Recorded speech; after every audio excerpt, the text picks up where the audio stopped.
বেশি প্রত্যাশা করতে যাবেন না, লোভী হবেন না। লোভ আপনার সুখ কেড়ে নিবে। লোভী কখনো সুখী হয় না, লোভীর পকেট কখনো ভরে না যতদিন এটা ভরবে না। খুব প্রত্যাশা নিয়ে রাখছেন, কিছু পান নাই, দেখবেন যে কষ্ট লাগবে, ঠিক কিনা?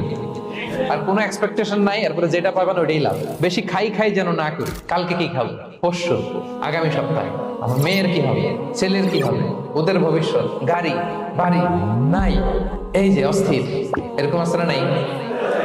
ইমাম গাজালি রাহিমাহুল্লাহ একটা চমৎকার কথা বলতেন। উনি বলতেন, তোমার রিজিকে যা আছে এটা দুই পাহাড়ের মাঝখানে থাকলেও এটা তুমি পাবা, আর যেটা তোমার রিজিকে নাই ওটা অনেক দূর থেকে আনার পরেও হাত দিয়ে নিয়ে দুই ঠোঁটের মাঝখানে রাখলেও ওটা পড়ে যাবে। কথা বুঝতে পেরেছেন? কারণ এটা ওর নসিবে নেই। যেটা রিজিকে আছে ওই মাউন্ট এভারেস্টের উপরে থাকলেও এটা আপনার কাছেই আসবে, যেটা রিজিকে নাই দুই ঠোঁটের মাঝখান থেকে ওটা পড়ে যাবে। বুঝতে পেরেছেন?